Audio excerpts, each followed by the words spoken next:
क्या आप गर्मियों की छुट्टियों में अपनी नानी के घर गए हैं? वहाँ कितना मजा आता है। आइए, आज हम आपको एक ऐसी ही रोमांचक कहानी सुनाते हैं।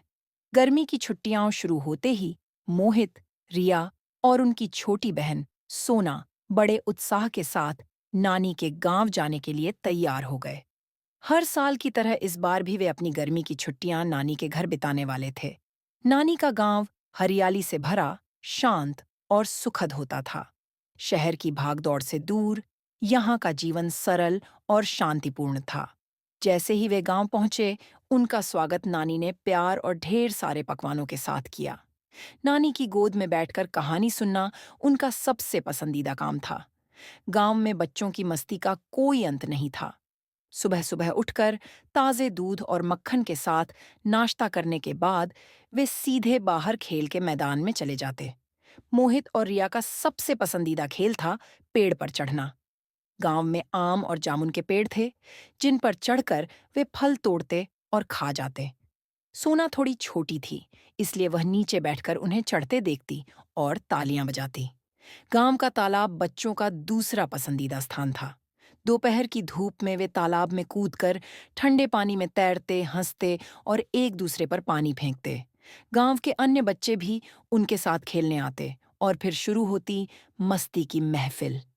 मिट्टी में खेलना, तालाब में मछलियां पकड़ने की कोशिश करना और पेड़ों के नीचे बैठकर गप्पे मारना उनका रोज का काम बन गया था। शाम होते ही बच्चे अपने दोस्तों के साथ मिलकर गांव की गलियों में घूमते।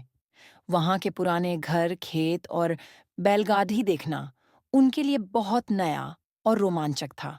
वे गांव के मंदिर में जाते, जहां पूजा की घंटियों की आवाज और धूप की महक वातावरण को और भी पवित्र बना देती।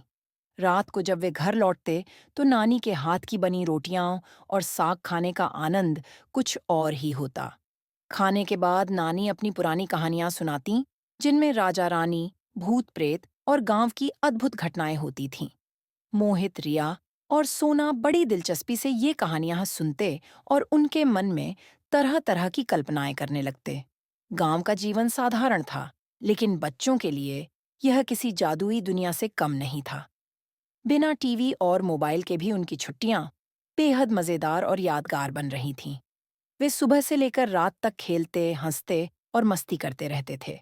नानी के घर के आंगन में चिड़ियों की चहचहाहट और आसपास के खेतों में काम कर रहे किसान उनके लिए एक अलग ही दुनिया थी। इस तरह गर्मी की छुट्टियों में नानी के गांव में बिताए हुए ये दिन मोहित, रिया और सोना के जीवन के सबसे खास और यादगार बन गए। जब छुट्टियां खत्म होने लगीं, तो उनका दिल भारी हो गया। नानी ने उन्हें प्यार से विदा किया और वादा किया कि अगले साल फिर से इसी तरह मस्ती करेंगे। गांव की सादगी, वहां की मस्ती और नानी के घर की वो खुशबू, यह सब कुछ बच्चों के मन में हमेशा के लिए बस गया। कहानी अच्छी लगी हो तो लाइक करें, सब्सक्राइब करें और शेयर करें। धन्यवाद।